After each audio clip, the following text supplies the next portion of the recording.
Cute na bata binuhusan ng tubig sa mukha ang engineer na nagpapahinga sa ilalim ng puno kasi akala niya nawala nito ng malay dahil sa init ng panahon. Pero ito pala ang nawawalang ama niya. Sabi nila masyado daw mapaglaro ang tadhana. Yung tipong madalas kung sino pa ang mga ayaw at kinaiinisan natin, sila pa palang may pinakamalaking papel sa mga buhay natin. Pero paano nga ba kung mahulog ka bigla sa tao na tinuturing mong mortal enemy na number 1? Simulan natin ang kwento. Matamang pinagmasdan ng lalaki ang kahabaan ng bukid. Tapos ay marahan siyang pumikit at huminga ng malalim para masdamhin ang preskong hangin sa napakagandang lugar. Ang ganda dito, no? Wika ng kaibigan niya, kaya muli siyang nagmulat ng mata at nakangiting tumango dito. I like the calmness and serenity of the place. Alam mo yun? Sobrang gaan sa pakiramdam, parang ang gandang takbuhan kapag stress at problemado ka. Parang gusto ko tuloy bumili ng lupa dito. Sagot niya. Siya nga pala si Engineer Pierre Hidalgo, 28 years old at kasalukuyang nagmamay-ari ng sariling engineering and architectural firm, ang Hidalgo Design and Structural Group. Kasalukuyan silang nasa maliit na probinsya ng San Rafael sa isang site visit. At sa dami ng mga lugar na napuntahan niya, hindi niya maintindihan kung bakit sobrang gaan ng loob niya sa maliit na probinsyang to. Well, pwede naman. Marami namang mga lupa ang binibenta rito at isa pa investment din naman ang lupa. Pwede kang magpatayo ng rest house dito o pwede rin namang magpatayo ng bagong negosyo gaya ng hotel and resort. Lalo na bilang sa mga daliri ang mga hotel dito. At hindi pa kagandahan. Tugon ng kaibigan niyang si Andre na isa ring engineer. Marahan namang tumango si Pierre kasi maganda ang ideya ng kaibigan niya. Let's go? Balik na tayo sa site. Pag-anyaya pa nga nito sa kanya. Mauna ka na. Wala na rin naman tayong gagawin doon. Maglalakad-lakad muna ako sa lugar. Sagot niya at nagkibit balikat naman ang kaibigan, tapos ay nauna na nga itong umalis para bumalik sa site. Si Pierre naman ay iginala muna ang paningin sa paligid bago nagpa siyang maglakad-lakad na. Hindi niya alam kung gaano siya katagal na naglalakad at nagpapahangin. Hanggang sa ilang sandali pa nakarating siya sa ibaba ng malaking puno ng akasya. Hindi naman siya nagdalawang isip na umupo doon. Tapos ay tahimik na pinagmasdan ang kahabaan ng bukid. Na berdeng-berde ang kulay. This is nice. For some odd reasons, I feel at home. Bulong pa niya sa sarili. Bago ipinikit ang mga mata. Dahil doon, hindi niya namalayang nakatulog siya dahil na rin sa preskong hangin. Pero maya-maya lang ay nagising siya at nagulat nang biglang may nagsabi ng tubig sa mukha niya. Agad ba siyang napatayo at nakita ang isang cute na batang babae na may hawak na maliit na balde. What the? Hindi makapaniwalang usal pa niya. Hala, Mamang Pogi, okay lang po ba kayo? Inosenteng tanong pa ng bata. Seriously? Inabala mo ko sa pagpapahinga at pagtulog ko, tapos sinabuyan mo ko ng tubig. Basang-basa na tuloy ako. Tapos tatanungin mo ko ngayon kung okay lang ba ako? Hindi makapaniwalang sagot niya. Gusto niyang mainis. Pero hindi niya magawa kasi bata lang ang kaharap niya. At muntik pa nga siyang natawa nang makitang napanguso ang cute na bata. Hala, ang sungit naman nito. E di sorry po. Akala ko po kasi nawalan kayo ng malay dahil po mainit na panahon. Malay ko po ba kung inatake na po kayo sa puso at nadeds na po dyan. Hindi ko lang naman po sinasadya yung ginawa ko. Gusto ko lang naman pong tumulong eh. Cute at nakangusong paliwanag pa ng bata dahil doon hindi na napigilan pa ng sarili niyang mahinang matawa. Salamat sa magandang intensyon. At pasensya na kung nagsungit ako, nagulat lang naman ako eh. Mababa ang boses na wika nga ni Pierre bago inilabas ng panyo at pinunasan ang basang muka, leeg at dibdib. Anong pangalan mo? Nakangiting tanong pa niya. Ako po si Hope, 5 years old na po ako. Kayo po, ano pong pangalan nyo? Hindi po kayo taga dito, ano? Kasi kakilala at kaibigan ko po halos lahat ng nakatira dito eh. Tapos kayo po, ngayon ko lang po kayo nakita. Sagot nga ng madaldal na bata. Napangiti na nga lamang ang lalaki. Ako si Pierre. Pwede mo akong tawaging kuya o tito Pierre. At oo, hindi ako taga rito. Nakangiting saad niya. Bahagya pang kumunot ang noon niya habang nakatitig sa bata. Pakiramdam kasi niya ay familiar sa kanyang mga mata nito.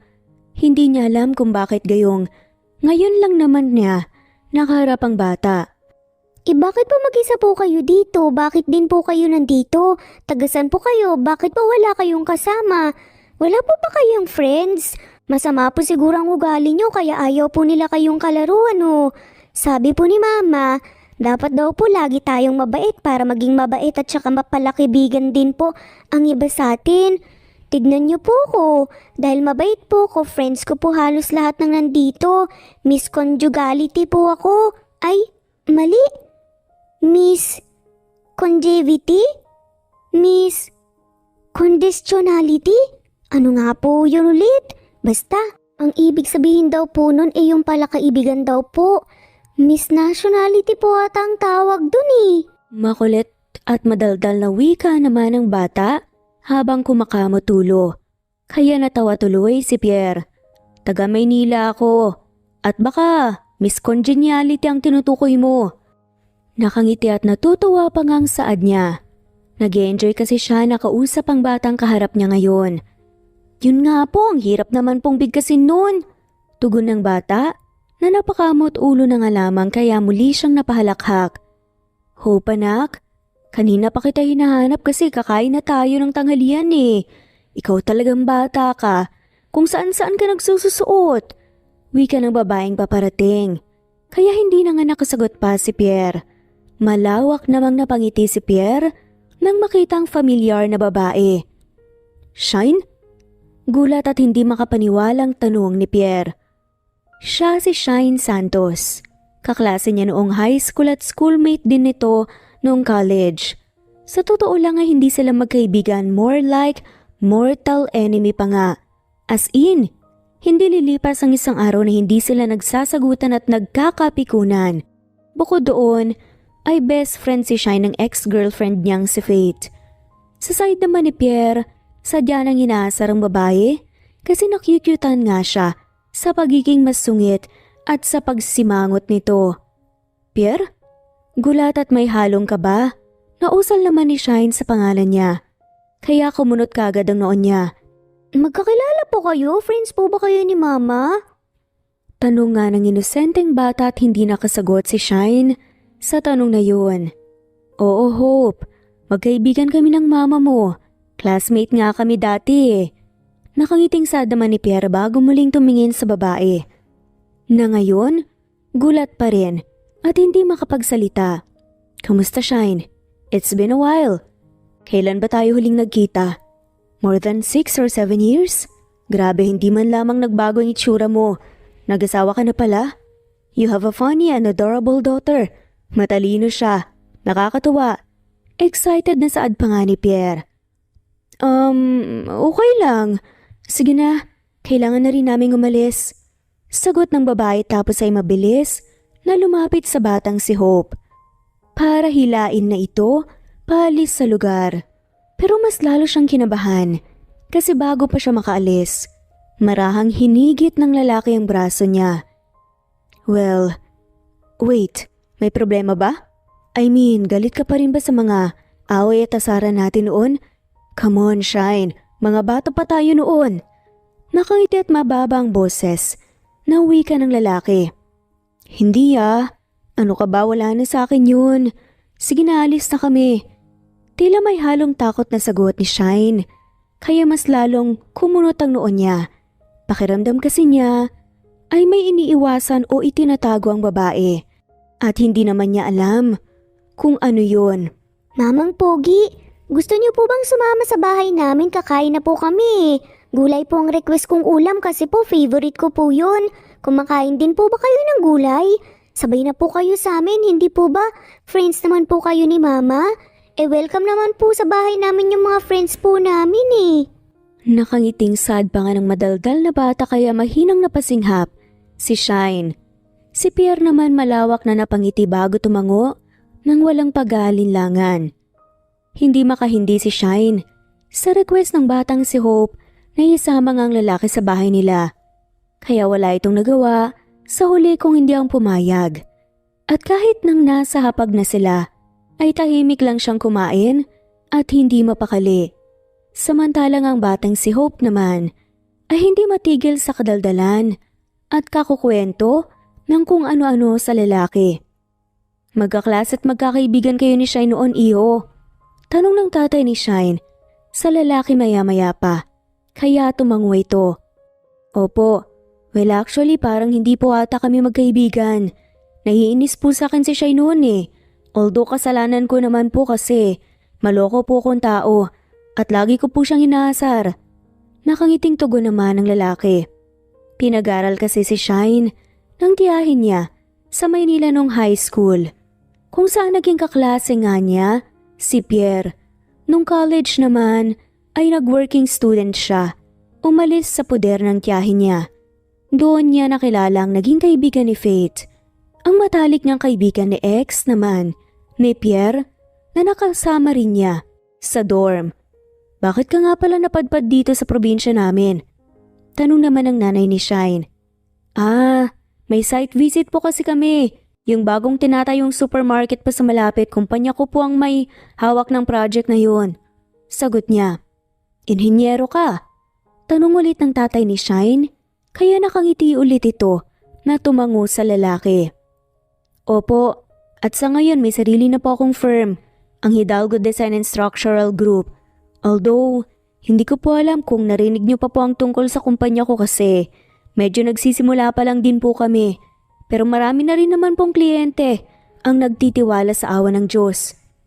Nakangiti pa rin at magalang na tugon niya bago kumiti kay Shine. Grabe ang bilis ng panahon, no? Who would have thought na magkikita tayo rito?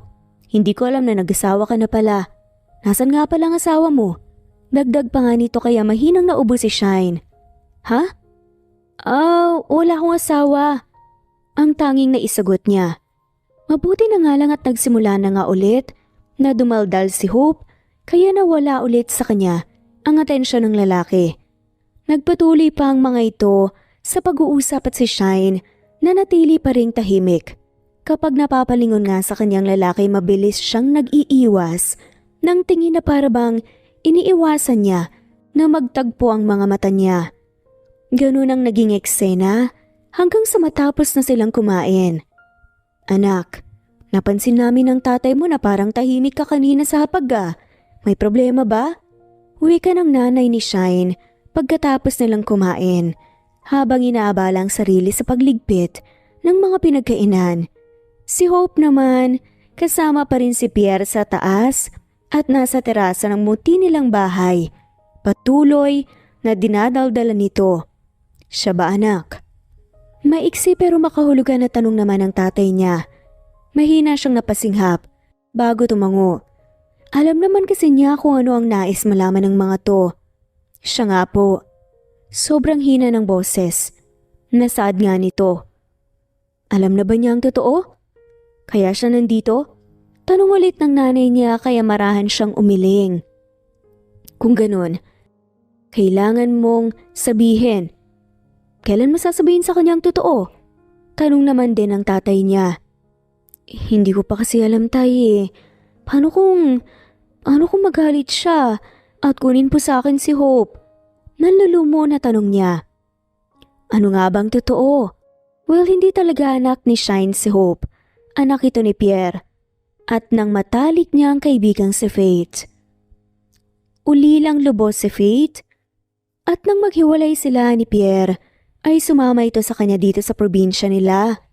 Dahil nga matalik na magkaibigan at parang kapatid na ang turingan nila sa isa't isa, ay tinulungan niya ito.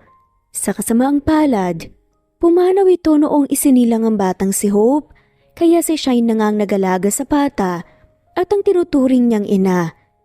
Anak, wala naman tayong magagawa kung yun ang magiging pasya niya. Anak niya si Hope at may karapatan siyang malaman ng totoo. Alam mo, sa totoo lang, dapat nga noon mo pa sinabi sa kanya ang katotohanan eh. Ang tungkol dito, kung kukunin niya si Hope maging kami man, ng nanay mo malulungkot dahil isang totoong apo na ang naituring namin sa bata. At gaya mo, mahal din namin siya. Pero hindi ba ito na rin ang tamang panahon? Ang bilin ni Faith sa'yo bago siya mawala, na gusto niyang ipakilala mo si Hope sa ama nito sa tamang panahon. Mahinahon na saad naman ang ama niya. Tama ang tatay mo, anak. At sa tingin namin ay ito na ang tamang panahon, hindi ba't parang tadhana na ang gumagawa ng paraan para magtagpo ang landas ng mag-ama?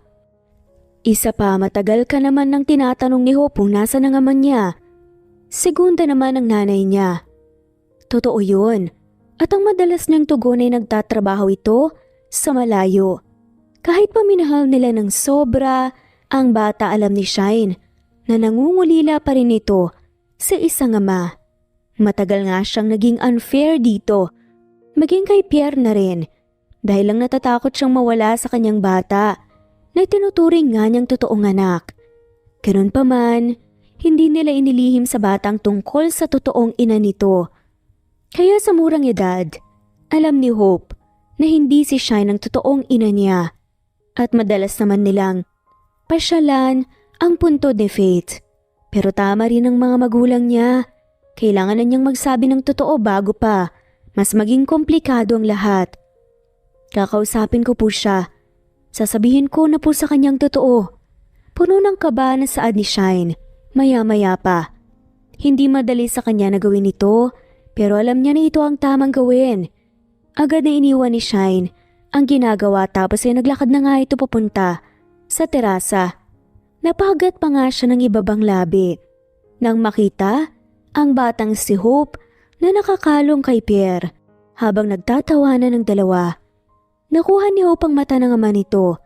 Bukod doon, nakuha na nga niya ang iba pa sa nanay nito na si Faith. Pierre, pwede ba tayong mag-usap? Seryoso at mababa ang boses na tanong niya, kaya sabay na napalingon sa kanyang magama. Oo naman. Nakangiti at walang pag-aalinlangan na sagot ng lalaki. Anak, punta ka muna kina lola. Nanay at lolo, tatay, okay? May pag-uusapan lang kami. Napanguso naman ang bata nang dahil doon na parang ayaw nang umalis sa tabi ng lalaki pero tumango pa rin ito sa huli. Okay po, Mama. Tito Pierre, wag po muna kayong alis sa maglalaro pa po tayo mamaya. Marami pa po akong ikakwento sa inyo eh. Magilaw na wika ng bata kaya nakangiting tumango ang lalaki.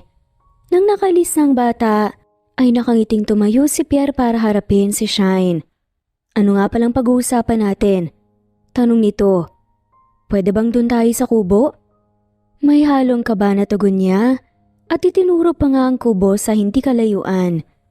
Bago pa makasagot si Pierre, nagsimula nang maglakad paalis si Shine at nakangiti naman siyang sumunod dito. Grabe ang ganda dito sa probinsya niyo, no? Sobrang presko sa dami ng probinsya na napuntahan ko. Ngayon lang ako nakaramdam ng ganito kagana sa loob. Hindi ko alam kung bakit pero alam mo yun? Feeling ko may kung anong bagay na nagbibigay sa akin ng rason para manatili dito. Ang weird. Ani ng lalaki pagkarating nila sa kubo at mahina pang natawa. Pero nawala ang ngiti sa labi niya nang muli silang magkaharap ni Shine na ngayon seryoso pa rin at tila kinakabahan. Kamusta? Si Faith nga pala, kamusta? Hindi ba matalik kayong magkaibigan? May balita ka pa ba sa kanya? Agad na saad pa nito. Yun nga sana ang rason kung bakit gusto ko tang makausap. Mahina ang boses na sagot ni Shine. What do you mean? Nakakunot ang noong tanong ng lalaki. Sorry Pierre, sorry. Bulong ni Shine. Kasabay nun agad naman na may namuong luha sa mga mata niya. Kaya umawang ang bibig ng lalaki. Kasi nalilito nga siya sa nangyayari. Sorry talaga, Pierre. Dagdag pa nito. Teka, bakit ka humingi ng sorry at saka bakit ka umiiyak? Ano bang nangyayari? Naguguluhan na tanong niya. Si Faith. Hirap sa paghinga at lumuluhang mga mata na saad niya. Wala na si Faith. Pabulong na saad niya, kaya agad na napasinghap si Pierre sa gulat. At saglit silang binalot ng katahimikan dahil doon. Anong wala na si Faith? Mababa ang boses, natanong pa nga ni Pierre para makumpirma ang sinasabi ni Shine. Nung naghiwalay kayo, sumama siya sa akin dito kasi nga wala naman na siyang ibang pamilya bukod sa akin. Tapos, bago yun nalaman namin na may stage 3 ovarian cancer siya. Sabi ng doktor, leading na daw sa stage 4 kung saan terminal na ang sakit. At nakipaghiwalay siya sa'yo kasi kung mawawala daw siya, ayaw niya na matagal kang umiyak at masaktan. Kaya nakipaghiwalay siya sa'yo. Para mas makaramdam ka daw ng galit at madali mo siyang makalimutan. Pero ilang linggo mula nang umuwi kami dito nalaman namin na nagdadalang tao din pala siya. Umiiyak na pagkukwento ni Shine.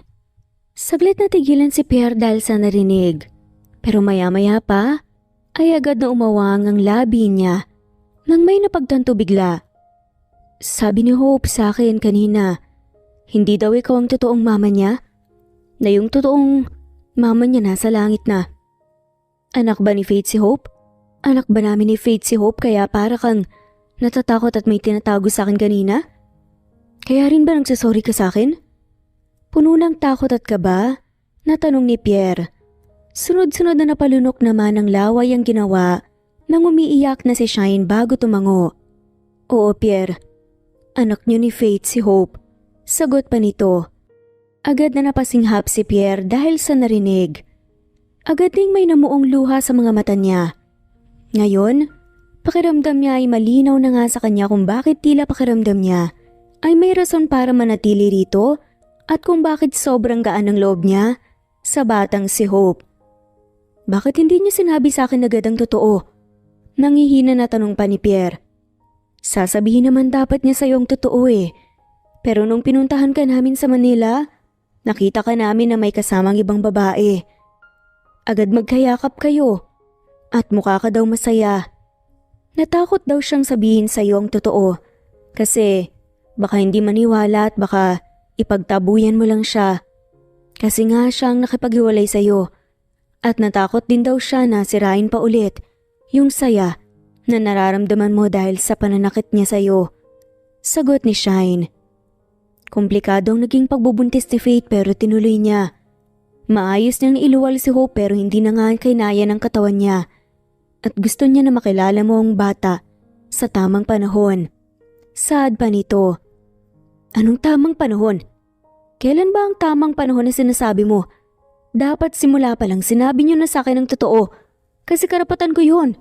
At walang kahit na anong rason ang magiging sapat sa pagtatago niyo ng katotohanan sa akin. You deprive me of years with my daughter. Lumuluhang mata at may halong diin na sagot ng lalaki. At anong baka hindi ako maniwala? Anong baka ipagtabuyan ko siya palayo? Anong karapatan yung pangunahan ako sa kung ano ang magiging desisyon at reaksyon ko? Galit na dagdag pa nito. Sorry Pierre, tama ka. Dapat noon pa lang sinabi na namin sa iyong totoo. Hindi ko nagawa kasi wala namang ibang mahalaga sa akin noon kundi ang mahalagahan ko si Faith. At maiparamdam sa kanya ang suporta ko. At nung nawala siya, dapat sinabi ko na rin sa iyo kagad ang totoo tungkol sa bata. Sorry Pierre. Sagot nga ni Shine habang naluluha. I don't need your sorry Shine. Kasi hindi na ganun maibabalik. Ang maraming taon na nabuhay akong walang ideya na may anak pala ako. Ang mga nasayang na panahon. Mariin na sabi ng lalaki. Gusto kong makilala ng maayos ang anak ko. Gusto kong malaman niya na hindi ko siya iiwan. Tapos kukunin ko na siya at isasama sa pagbalik ko sa Manila. Dagdag pa nito. Mahinang napasinghap si Shine sa narinig. Ito mismo ang kinatatakot niya. Yung mawala sa kanyang batang si Hope na itinuring na nga niyang sa kanya mula noon pa. Pero kung ito ang magiging pasya ni Pierre, wala nga siyang magagawa kasi alam niya ang kasalanan nila ni Faith sa lalaki at ayaw nga niyang maging unfair pa kay Pierre at lalo na kay Hope. Pagkatapos nun nagpasya na nga silang harapin na ang bata. Sa totoo lang ay gusto pa nga sanang makausap ni Shine ng lalaki para mas makahingi ng tawad at para makiusap na wag muna nitong kunin sa kanya si Hope. Pero hindi na nga niya nagawa pa kasi nga alam niyang malaki ang kasalanan niya rito at may punto naman ito. Anak, pwede ka bang makausap? Mahaba ang boses at namumugto ang mga mata na tanong ni Shine sa bata nang makabalik nga sa bahay. Mama, umiiyak po ba kayo? May problema po ba, Mama? May masakit po ba sa inyo? Agad na tanong ng bata sa murang edad ay baka sa boses nito ang pag-aalala. Kaya tila parang masinaksak ang puso ni Shine. Mabilis naman siyang lumapit tapos lumuhod sa harap nito at marahan pa nga niyang hinaplos ang magkabilang pisngi ng bata. Okay lang si Mama, anak. Anak, natatandaan mo ba noon kapag tinatanong mo ko kung nasa ng papa mo? Hirap sa paghinga, natanong niya. Opo, sabi niya po nagtatrabaho po siya sa malayo at kapag naging good girl po ako, makikilala ko po siya. Tugon ng bata at muling nagunahan ang luha sa mga mata ni Shine dahil tuon. At dahil sobrang naging good girl ka, nandito na ang papa mo, gusto ko niyang makilala, anak.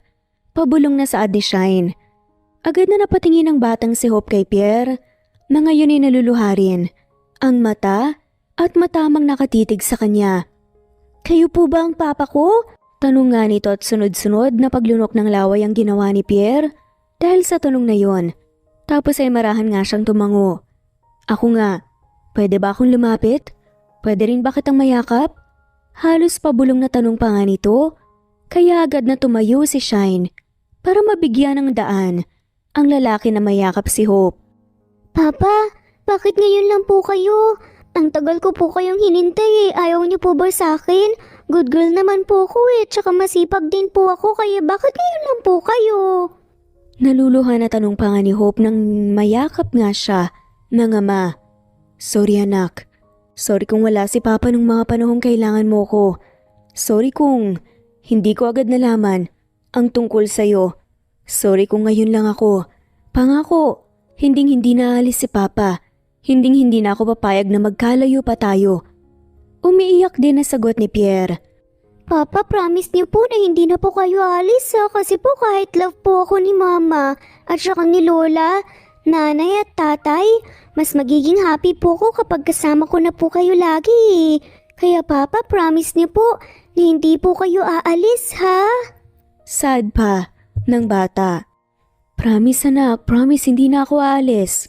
Aalagaan kita, babawi ako sa maraming taon na hindi tayo nagkasama. Ibibigay ko sa iyo ang lahat. Ibibigay ko sa iyo ang mundong deserve mo. Sagot ng lalaki. Sobrang naging emosyonal ng araw na yon para sa lahat. Halos ayaw na ngang umalis ng batang si Hope sa pagkakakalong ng papa nito. Si Shine naman, mabigat man sa puso niya, ay nagpa siya nga siyang ayusin na ang gamit ng bata. Kasi nga sinabi ni Pierre na isasama na nga niya ito pauwi sa Maynila. Heto, yung ibang gamit ni Hope. Nagtira ako ng ilan dito para kung sakali na bumisita kayo dito.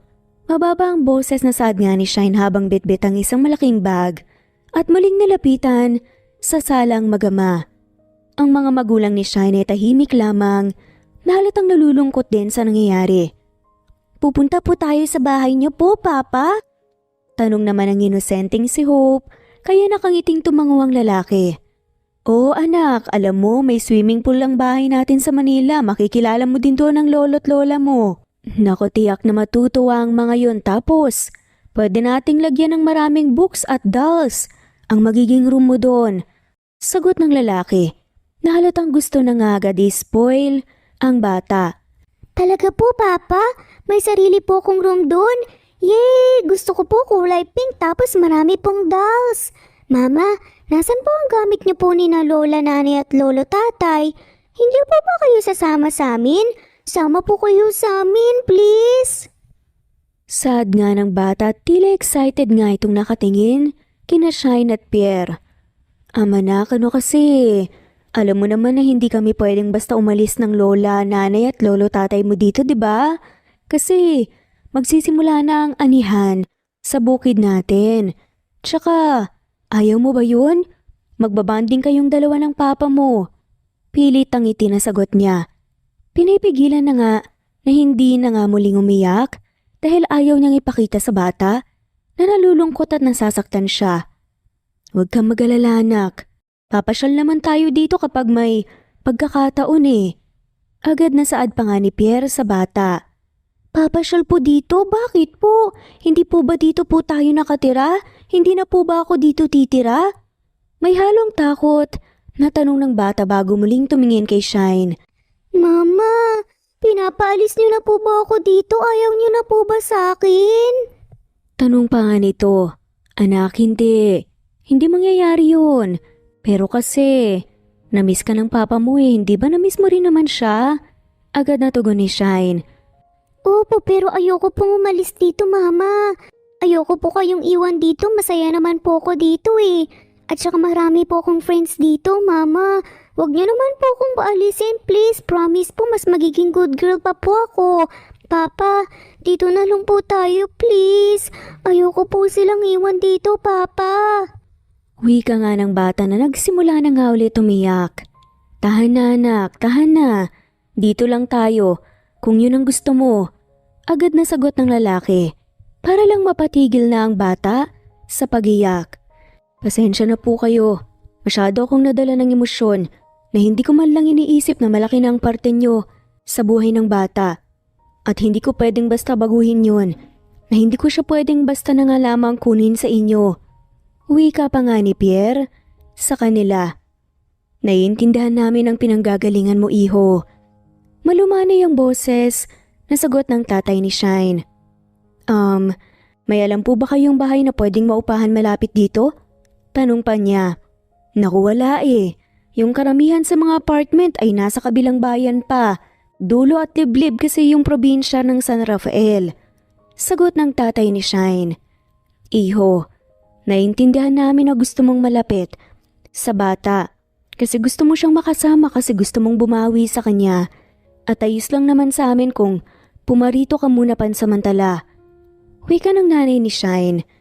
Bagay na kinagulat ng babae. Hindi po ba ako makakabala sa inyo? Tanong naman ni Pierre. Pero paano ang naiwan mong buhay sa Manila? Paano ang trabaho at kumpanya mo doon? Agad na tanong naman ni Shine. Sa tingin mo may ibang mas mahalaga pa sa akin ngayon kaysa sana ko? Tugo naman ng lalaki na halatang naiinis pa rin sa kanya. I can always work here basta may stable na internet connection.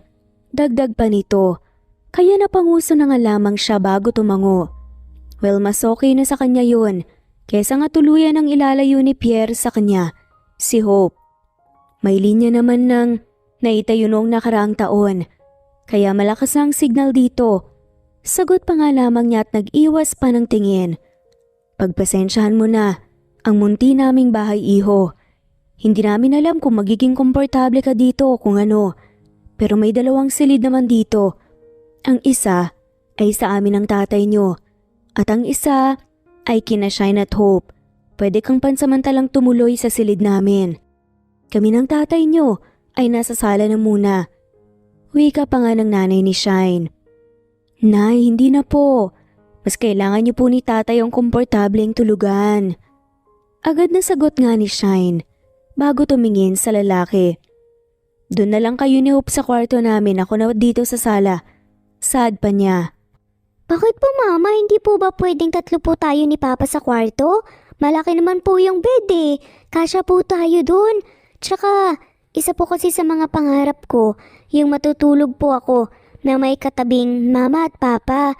Kahit na hindi po kayo ang totoong mama ko pa rin po kayo. Papa, okay lang naman pong katabi po natin sa room si Mama, hindi po ba? Tanong pa nito. Nagitim naman ang bagang ng lalaki. Bago marahang tumango na parang hindi makatanggi sa request ng bata. Oo naman anak, kung yun ang gusto mo. Sagot pa nito, nag-iwas na lang ng tingin si Shine. Kasi ay bigla siyang nakaramdam ng kaba sa ideya na matutulog sila ni Pierre sa iisang kama lang. Kahit pa sabihin, nakasama naman nila ang batang si Hope. Hindi man siya komportable sa ideyang iyon, ay alam niyang wala naman siyang ibang choice kung hindi ang pumayag para mapagbigyan ng bata. Lalo na't halata sa lalaki na gusto nitong bumawi sa anak niya. Sa isip din niya, mas mabuti na nga iyon kesa ilayo na talaga sa kanila si Hope. Nang araw ding iyon, walang ibang ginawa si Pierre kung hindi ang bumawi sa anak. Hindi na halos malayo ang dalawa sa isa't isa. Pinilit ng lalaki na mas makilala ang bata, kung anong mga paborito nito, at kung ano-ano pa. At sa tingin niya ay hindi siya mapapagod na makinig sa kadaldalan nito. Hindi pa rin talaga siya makapaniwala na nagkaroon pala sila ng anak ni Faith. Aminado siya na may kirot sa puso niya kapag naaalala niya ang mga nangyari noon. Maging ang ideya na matagal siyang nawala sa buhay ng anak nila, ganun pa man ay mas nangingibabaw pa rin sa kanya ang galak na kilala at kasama na niya ngayon si Hope, ang anak niya. Walang ibang ginawa si Pierre sa mga sumunod na araw kung hindi ang bumawi sa anak niya. Madalas kong dalhin at isama niya ito sa bayan para lang makabanding at mabilhan ng kung ano-ano. Siyempre, sumasama rin sa kanila si Shine dahil iyon ang gusto ng bata. Kahit pabihira kung mag-usap at magkibuan sila dahil nga naiinis pa rin ang lalaki sa kanya. Good morning, Mama. Good morning, Papa. Bangon na po kayo. Kakain na po tayo ng agahan. Di ba po pupunta po tayo sa bukid ngayon? Masayang sigaw nga ni Hope isang umaga, kaya sabay na nagmulat ang mata sina Shine at Pierre. Saglit silang natigilan at nagulat ang mapansin na sobrang lapit pala ng mukha nila sa isa't isa habang natutulog. Halos magkadikit na nga ang mga ilong at labi nila. Nang makabawi ay sabay pa silang napalayo sa isa't isa ng mabilis. Good morning, Princess. Bati pa nga ni Pierre sa bata. Parang ibaling na nga lang dito ang atensyon. Sa hindi kasi may paliwanag na dahilan, ay biglang bumilis at lumakas ang tibok ng puso niya. At ganun din naman si Shine. Bumangon rin naman sila at naghilamos pagkatapos noon. Amanak, okay lang ba kung hindi ka muna sasama sa bukid ngayon? Tanong ni Shine sa bata nang nasa hapag na sila. Bakit po, Mama? Hindi naman po ako maglilikot doon eh. Nakangusong tugon ng bata. Wala kasing kasama dito ang papa mo. Paliwanag niya. Sasama rin ako. Agad na wika naman ni Pierre, kaya lumawak ang ngiti ng bata. Gusto ko rin kasing makita at maranasan ang klase ng buhay na meron kayo dito. Dagdag pa nito. Sigurado ka ba, iho? Mainit doon. Nag-aalala na tanong naman ng nanay ni Shine. Ayos lang po, gusto ko rin naman pong sumama. Kaya sasama na rin po ako para mabantayan pati na rin si Hope. Sagot nga ng lalaki, bigla namang naubo at nabulunan si Shine dahil sa narinig. Hindi niya alam kung sinong tinutukoy ng lalaki nang sabihin nitong anak namin. Kung siya ba o si Faith. Pero bumilis naman ang tibok ng puso niya. Nang matapos kumain ng agahan, ay nag-prepare na nga sila, tapos ay nagkakasabay silang sumakay sa lumang jeep owner na pagmamay-ari nga ng tatay ni Shine para makapunta sa bukid. Maring Lenny, paring Ben, yan na ba ang tatay ni Hope? Naku, napakagwapo! Agad na bungad naman ang isang kasamahan nila nang makarating na nga sa bukid. At as expected, ay pinagkaguluhan ng marami si Pierre. Aminado naman si Shine na gwapo talaga ang lalaki. Tapos ay may matipuno pang pangangatawan. Kahit nasuot nito, ang pangsakang damit ng tatay niya ay nangingibabaw pa rin ang kagwapuhan nito. Yan na ba ang asawa mo, Shine? Ang galing mong pumili ah. Sad pa nga ng isa. Ano ka ba naman, Mare? Alam mo naman yung matalik na kaibigan ni Shine ng totoong. Hindi na nga nagawang ituloy pa nito ang sasabihin kasi may nagtakip ng bibig nito. Tipid namang ngumiti si Shine. Kasi hindi naman sikreto sa lahat kung sino ang totoong nanay ni Hope. Kayo talaga. Ang aga-aga puro kayo chismis. Nagsimula na nga tayo ng maaga rin tayong matatapos. Sad ang tatay ni Shine, kaya yun naman ang ginawa nila. Nagsimula ng magtulong-tulong ang marami sa bukid. Samantalang si Pierre ay umupo sa isang silya sa ilalim ng puno ng mangga, habang Kalong, ang anak na si Hope, at pinapanood ang lahat sa mga ginagawang trabaho. Ang iba ay nag-aani ng palay at ang iba naman ay nag-aani ng bunga ng mga gulay at prutas. Papa, gusto ko pong tulungan si Mama. Tulungan po natin si Mama, please. Wika pa nga ni Hope, maya-maya pa, nagalangan man ay marahang tumango si Pierre. Tapos ay tumayo ito habang buhat ang bata tagad na naglakad palapit kay Shine na masayang nakikipagkwentuhan sa kasama habang abala sa ginagawa. May tutulong ba ako? Mababa ang boses na tanong niya. Kaya napalingon sa kanya ang babae. Naku, hindi na, maupo na lang kayo ni Hope doon. Kaya na namin to. May halong kaba na sagot ng babae. Nainip doon ang anak natin at gusto daw niyang tumulong. Wika pa ng lalaki.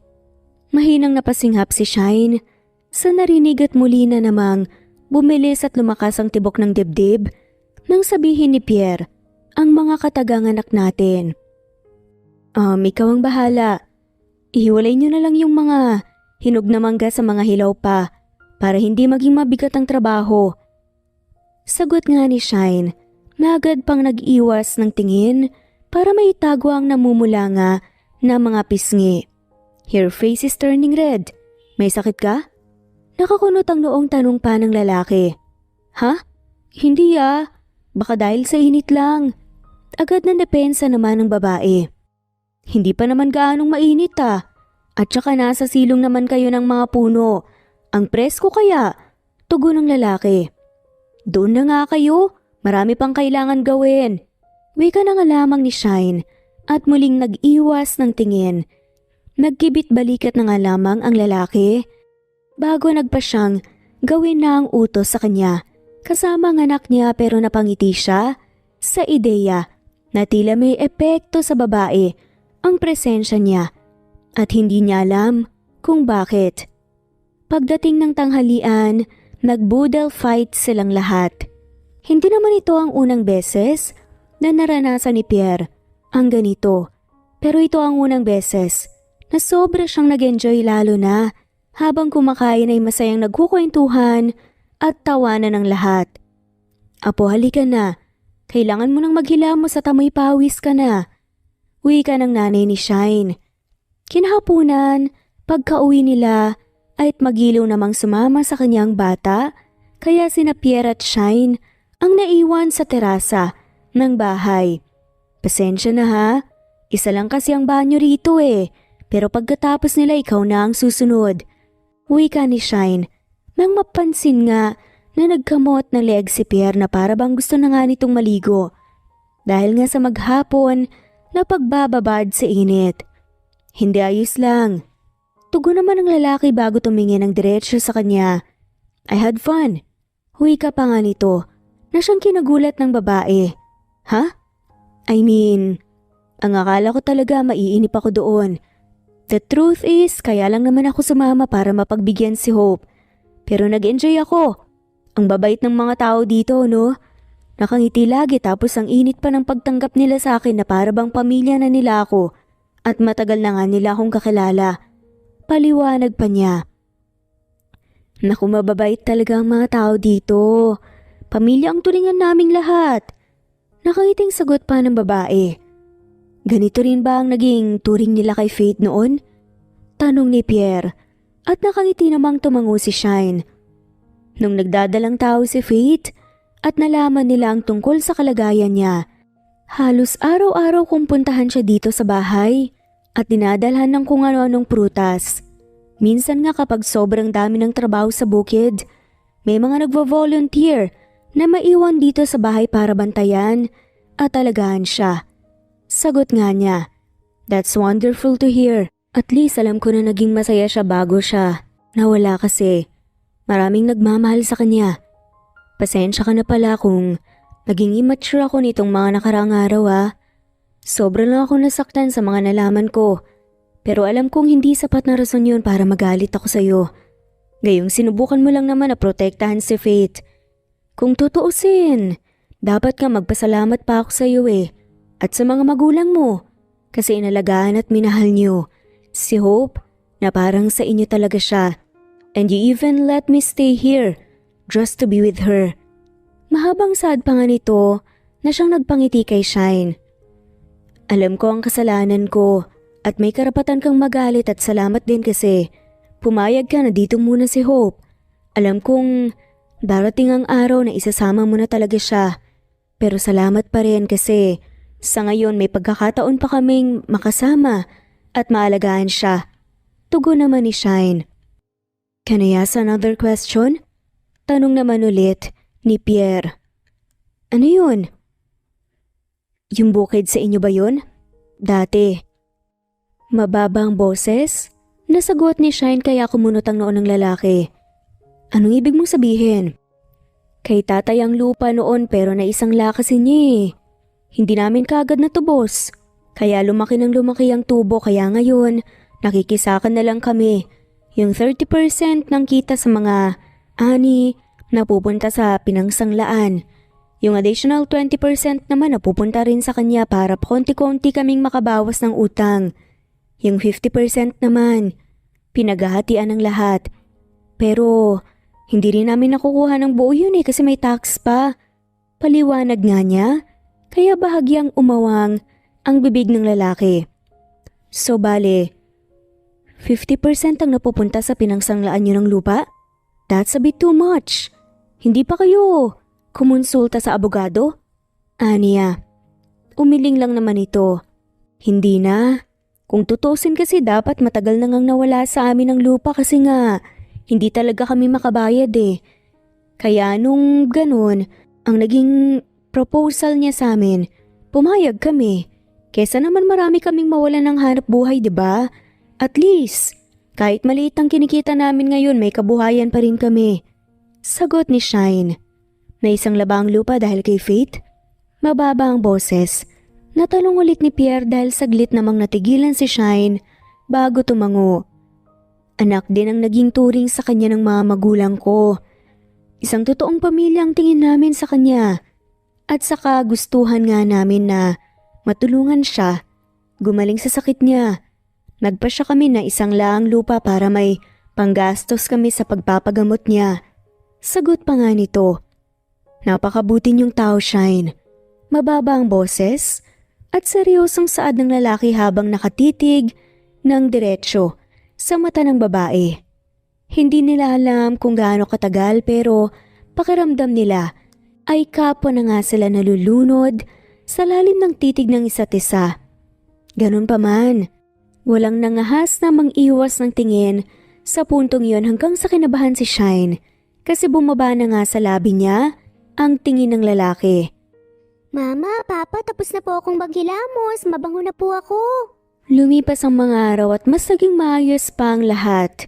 Naging maayos at tila magkaibigan na nga rin naman sila Pierre at Shine.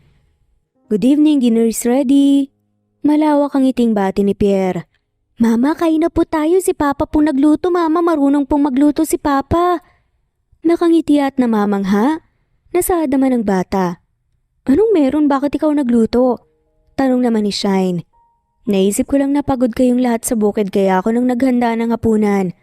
Para makapagpahinga kayo kahit na papaano. Nakangiting sagot nito. Pagod ka rin naman sa trabaho ah. Kauwi mo lang hindi ba? Gate pa nga nito na siyang nagpangiti sa lalaki. Yup, pero medyo matagal na rin naman akong nakikitira dito sa inyo at wala man lamang akong magawa at maitulong. Medyo nahihiya na nga rin ako eh. Ayaw namang tanggapin ng mga magulang mo yung ibinigay ko sanang pandagdag sa mga gastusin. Nakangiting paliwanag nga niya. Kaya napapangiting tumango si Shine. Nakikyutan din kasi siya sa suot ng lalaki na Hello Kitty na apron. Maupo ka na rin. Kumain na tayo. Wika ni Shine na siyang ginawa naman ng lalaki. Agad itong umupo sa tabi ni Hope, kaya napaggitnaan nilang dalawa ang bata.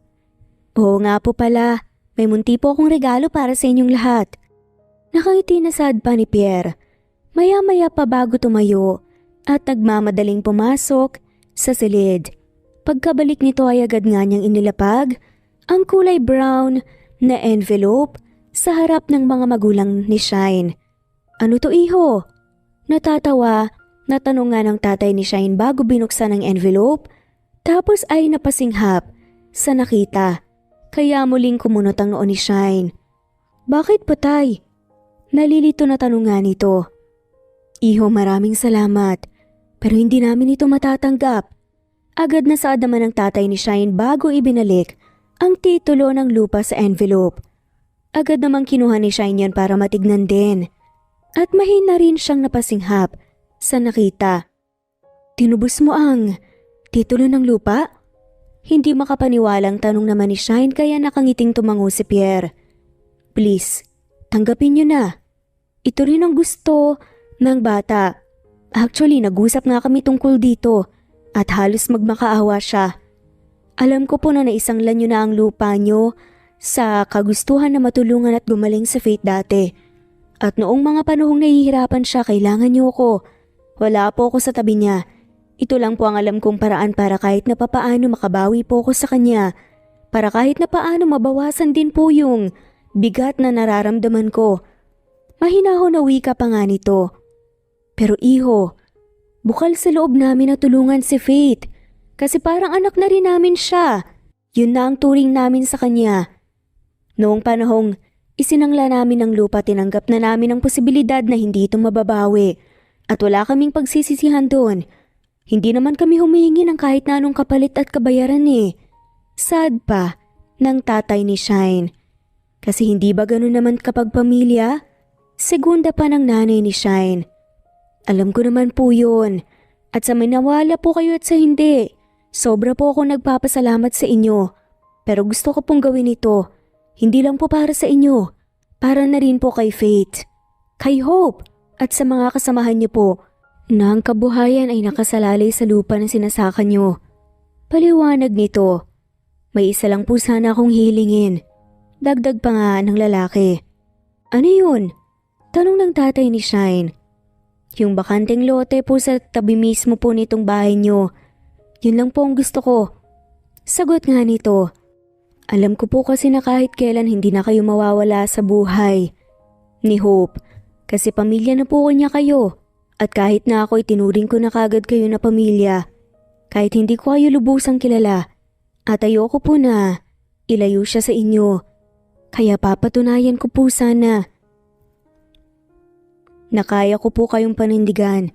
Papatayuan ko po yung bakanteng lote ng bahay. Dagdag pa nga nito. Agad na may namuong luha sa mga mata ni Shine dahil sa mga narinig. Hindi kasi siya makapaniwala sa mga nangyayari. Una, alam niya na sobrang mahalaga ang lupa nila para sa tatay niya. Kasi ay minana pa nga nila ito sa yumao na nitong mga magulang. Pangalawa, ang ideya na hindi na siya malalayo kay Hope na itinuring niyang totoong anak. Nagbibigay ng labis na galak at saya sa kanya. Kung yun ang pasya mo, iho, at masaya kami na hindi malalayo sa amin si Hope. Pero pasensya na, kasi hindi pa rin talaga namin ito matatanggap. Malumanay ang boses na pagtanggi ng nanay ni Shine, kaya tumango ang asawa nito. At naiintindihan naman ni Shine na nahihiya lang ang mga to. Mahina namang napabuntong hininga si Pierre kasi hindi niya alam kung paano mapapapayag ang mga to. Sige po, ganito na lang. Babayaran niyo po ako ng 20% sa mga kinikita niyo sa ani, 10% ay sa akin. At ang 10% naman po hulog niyo hanggang sa mabawi niyo na po ang lupa, pero hindi ko na po yun patutubuan pa. Para naman mabilis niyo pong mabawi, that way mas magiging malaki po ang kinikita niyo ng mga kasamahan niyo. Suwestiyon niya. Naiintindihan din naman kasi niya na nahihiya ang mga to at ayaw tumanggap nang hindi nila pinaghirapan. Hindi pride ang tawag doon, sadyang mabuti lang talaga silang mga tao at hindi oportunista. Nagkatinginan nga ang mga magulang ni Shine. Dahil sa narinig tapos ay pareho nga silang napangiti bago tumingin sa lalaki at sabay na tumango. Tumayo pa nga ang nanay ni Shine at naluluha na niyakap si Pierre. Maraming salamat iho. Sobrang laking tulong nito para sa aming lahat. Maraming salamat. Emosyonal na dagdag pa nga nito. Agad namang pinunasan ni Shine ang luha sa pisngi at ngumiti rin dala ng labis na tuwa. Nang gabing yun ay masaya at magaan ang loob nilang lahat na kumain ng hapunan na magkakasabay. Kahit pa medyo matabang ang nilutong adobo ni Pierre ay sobrang sarap naman ng naging pagkain nilang lahat. Pierre, pwede ba tayong mag-usap? Tanong ni Shine nang lapitan si Pierre sa terasa 10:00 na ng gabi yun at natutulog na si Hope. Have a seat. Nakangiti at malumanay ang boses na sagot ng lalaki. Kaya umupo naman si Shine sa tabi nito. Anong pag-uusapan natin? Tanong pa nga nito. Next time sana medyo bawasan mo yung sabaw ng adobo. Biro nga nito, kaya sabay na lamang silang natawa. Wow ha? Wala man lang thank you? Natatawang giit ng lalaki. Salamat Pierre. Thank you hindi lang dahil sa effort na pagluluto ng hapunan para sa amin pero maging sa lahat ng kabutihan na pinapakita mo sa pamilya ko. Maraming salamat. Dagdag pa nga nito. Did I make you happy? Seryosong tanong ng lalaki habang nakatitig sa magandang mukha ni Shine. Napalunok naman ito ng laway bago marahang tumango. Sobra Pierre. Hindi mo lang alam kung gaano mo ako napasaya. Hindi ko na nga alam kung paano pa kita pasasalamatan eh. Sagot nito. You don't have to thank me. Sapat na sa akin yung alam kong napasaya kita. Seryoso pa rin nasad ni Pierre. I mean, magiging masaya kasi si Hope kapag alam niyang masaya ka. Kaya yun. May halong ka ba? Nadagdag pa nga nito. Pakiramdam kasi niya ay naakit na siya sa pulang labi ni Shine. Tipid na ngumiti si Shine at hindi sumagot. Pero pareho silang tumingin sa kalangitan na puno ng makikislap na mga bituin. Shine, can I ask you a question? Tanong nito at ngumiti naman ang babae bago tumango. Oo naman. Ano yun? Bakit naiinis ka sa akin dati? Kinabahan si Shine. Bakit naman hindi halos araw-araw oras-oras? Minuminuto mo kaya ako kung asa rin? Pagdadahilan niya.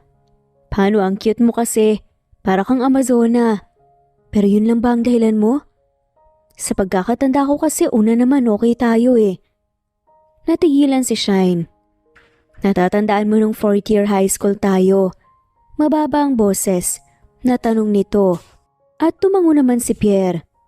Hindi ko alam kung tama ba na aminin ko to pero siya rin namang nagtatanong ka na. Aaminin ko na. Sobrang saya ko nung ako ang inaya mo na maging prom date. Kahit pa ang dami namang nagkakagusto sa'yo.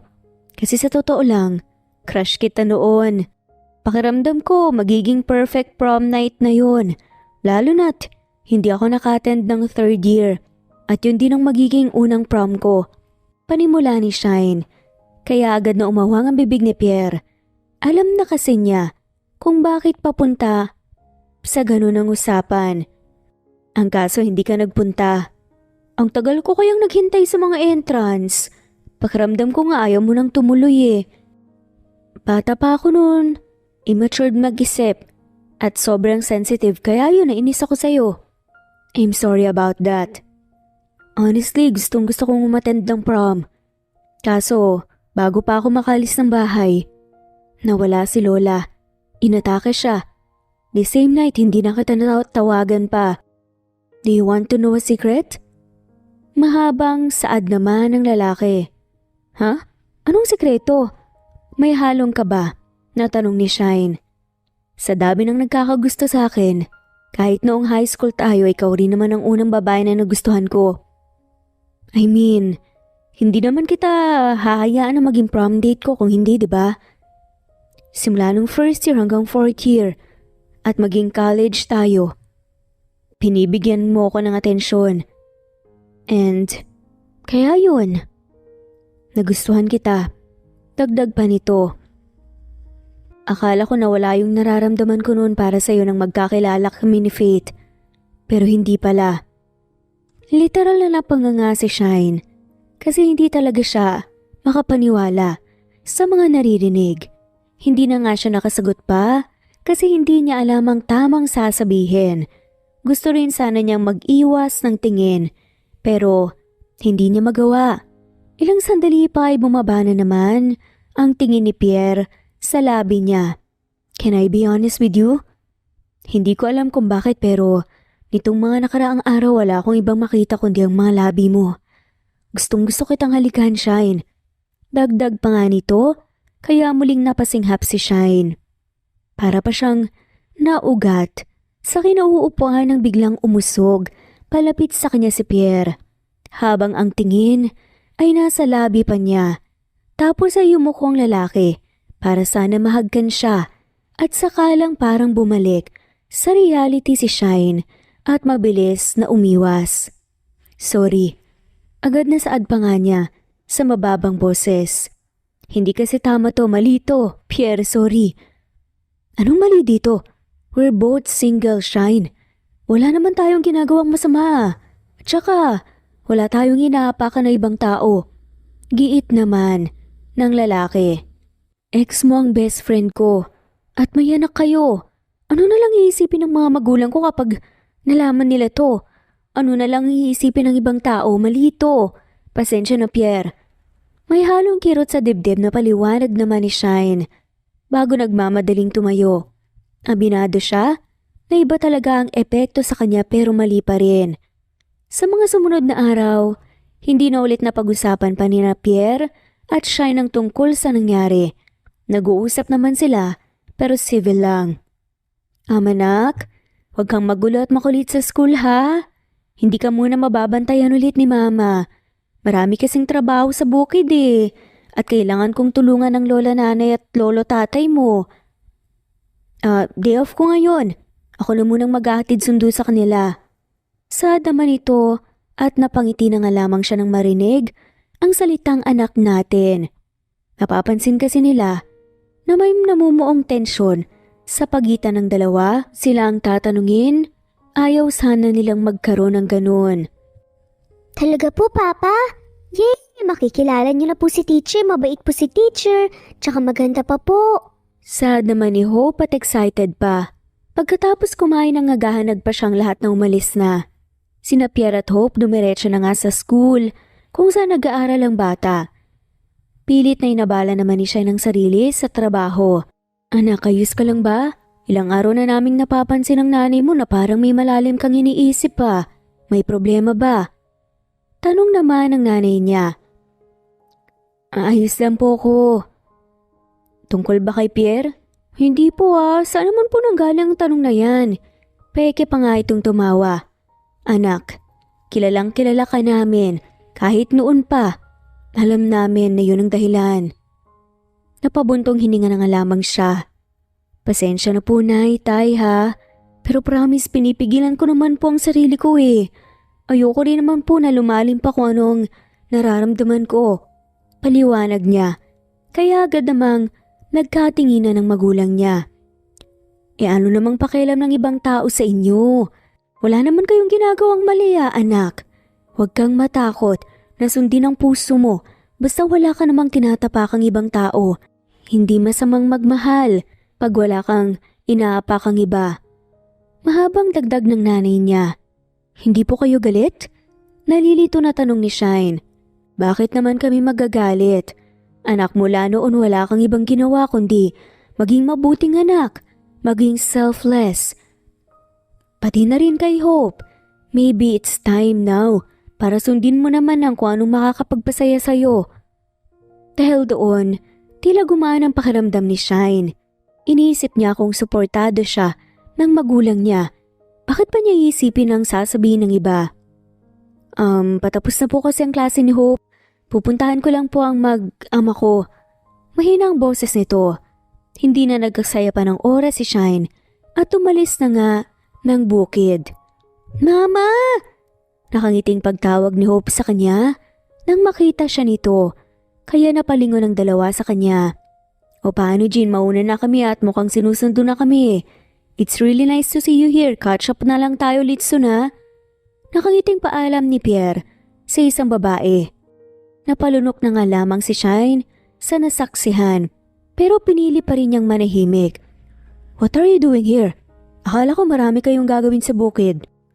Tanong ni Pierre sa kanya, kaya para siyang bumalik sa realidad. Nawala sa isip ko na nandito ka nga pala para bantayan si Hope. Nasanay kasi ako na ako ang sumusundo sa kanya eh. Halina kayo, sa bukid na tayo kumain. Handa ng tanghalian. Saad niya bago tumalikod at nauna nang lumabas. Kumunot naman ang noo ni Pierre. Kasi napansin nga niya na parang may kakaiba sa kilos ni Shine. Sobrang nagseselos naman ata si Shine. Nanatiling tahimik kasi ito ng araw na yon. Samantala, Shine, can we talk? Mababa ang boses na tanong ni Pierre kay Shine. Kinagabihan ng lapitan niya si Shine na tahimik na nakaupo sa terasa at tila malalim ang iniisip. Gising ka pa pala. Tungkol saan? Sagot ng babae. Are you okay? I mean, are we okay? Napansin ko kasi na parang tahimik ka at tumiiwas sa akin. May nagawa ba akong masama? Did I pressure you? Kung may hindi ka nagustuhan, bakit ka umiiwas sa akin? May halong pagsusumamo na tanong ng lalaki. Hindi agad nakasagot si Shine, pero huminga ng malalim para makakuha ng lakas ng loob na harapin si Pierre at masabi rin ang totoong gumugulo sa kanya. Sa totoo lang, gaya mo, aminado naman ako sa sarili ko na may nagbago sa nararamdaman ko. Pero natatakot kasi ako sa sasabihin ng iba. Kaya hindi ko talaga alam. Pakiramdam ko kasi parang mali talaga eh. Kaya kinausap ko sila nanay at tatay kanina sa bukid. Pero dahil doon, napagtanto ko na hindi naman pala mahalaga ang sasabihin ng iba. Kaso, nakita ko kayo ng teacher ni Hope na masayang nag-uusap. Pasensya na, Pierre, pero ako kasi may problema eh. Hindi ko maiwasang magselos at ma-insecure. Ikaw may napatunayan ka na sa buhay. Kaya naisip ko na isang career woman din ang babagay sa'yo. Nanlulumo na saad pa nga niya. Hindi alam ni Pierre kung maaawa siya o mag-aalala kay Shine dahil sa narinig o matutuwa at kikiligin. Kahit pa may negative ang pagkakasabi nito, ay nakafocus kasi siya sa confession sa kanya ng babae. Look, Shine, as much as I want to see you jealous, ayoko naman masyado kang mag-overthink at nasasaktan. Hindi ko kayang gawin ang bagay na yun. Ang saktan ka, intentional man o hindi. I've been meaning to talk to you this past few days. Ang hirap kasi eh. Gaya mo nahihiya din ako. At one point naging in denial. Pero alam mo, kung gaano ko kasaya ngayon ang marinig ang sinabi mong yan. Mababa ang boses na saad nito. Close friend lang kami ni Jean. Kasi ex-girlfriend siya ng best friend kong si Andre. Pare-pareho tayo ng university. Kaya kami ganun. Lagi siyang bumibeso sa akin. She's just a good friend, Shine. At maniwala ka, wala kaming ibang pinag-usapan kundi si Andre lang. Mahabang dagdag pa nga nito. Sabay sabing, tingin mo ba, mangaharot pa ako ng iba? Gayong pakiramdam ko masyado na akong nababaliw sa'yo. Banat pa nga ng lalaki. Agad na nakaramdam si Shine ng pag-iinit ng magkabilang pisngi niya dahil sa narinig. Aminado siya na sobra siyang kinilig at tila nagkaroon ng assurance. Sorry ulit, Pierre. Alam ko na wala akong karapatang magselos. Gayong ako naman tong nagpabebe nung gabing yun at umiwas. Pero hindi ko lang kasi maiwasan eh. Huwag mo akong pagtawanan. Seryoso nga ako eh, kainis ka naman. Nakasimangot na reklamo ni Shine, kaya mas lalong lumakas ang tawa ni Pierre. Sorry na. Masayang-masaya lang talaga ako ngayon. Okay lang na magselos, Shine. Pero, hindi ako perpektong tao. Totoo ang nararamdaman ko. Nangangako ko na mamahalin kita talagaan. Kayong dalawa ng anak natin. Araw-araw kitang bibigyan ng assurance. Sa abot ng makakaya ko at araw-araw ko rin ipapaalala sa'yo na hindi mo kailangan magselos. Hindi kita iiwan at lolokohin. Agad na may namuong luha sa mga mata ni Shine dahil sa narinig. Kaya naman mabilis niyang itinago ang mukha sa matipunong dibdib ni Pierre at malugod naman siyang niyakap ng lalaki. Teka, does this mean na tayo na?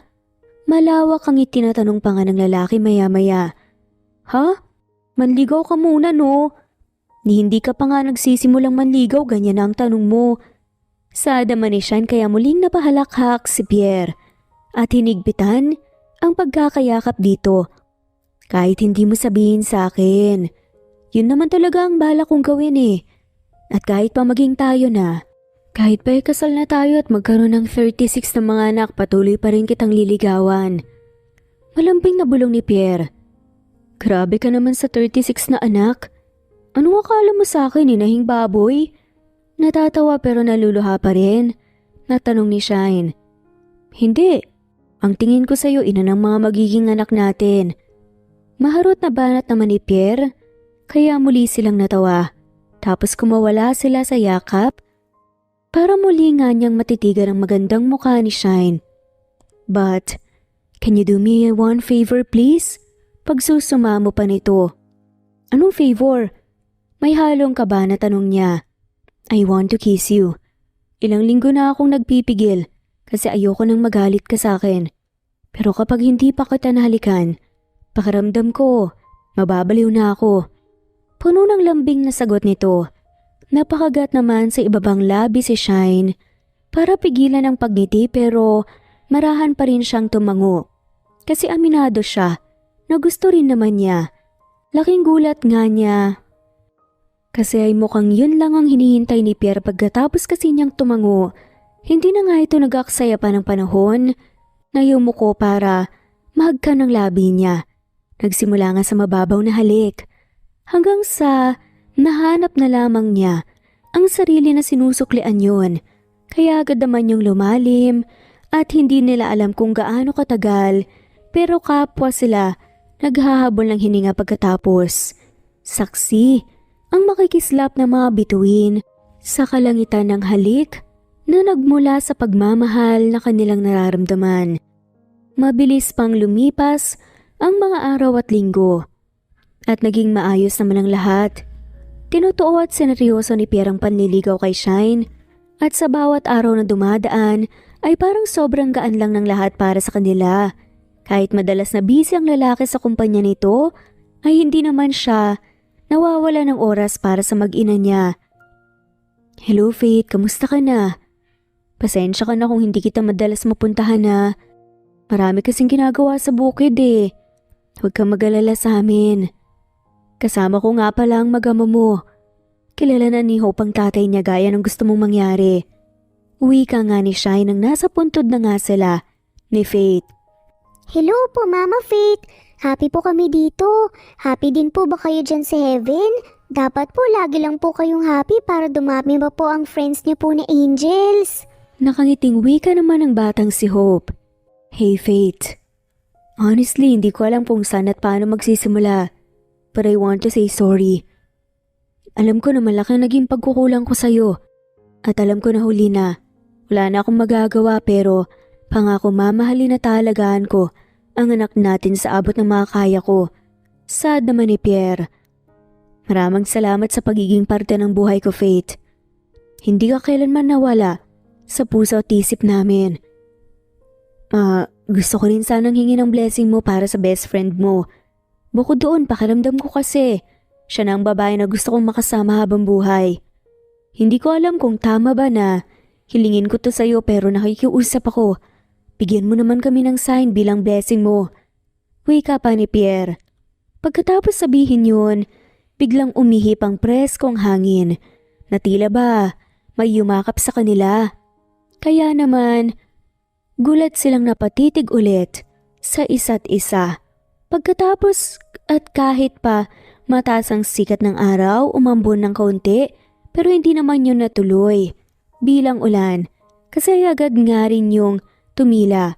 Agad na napatakip si Shine sa bibig at may namuong luha sa mga mata niya dahil doon.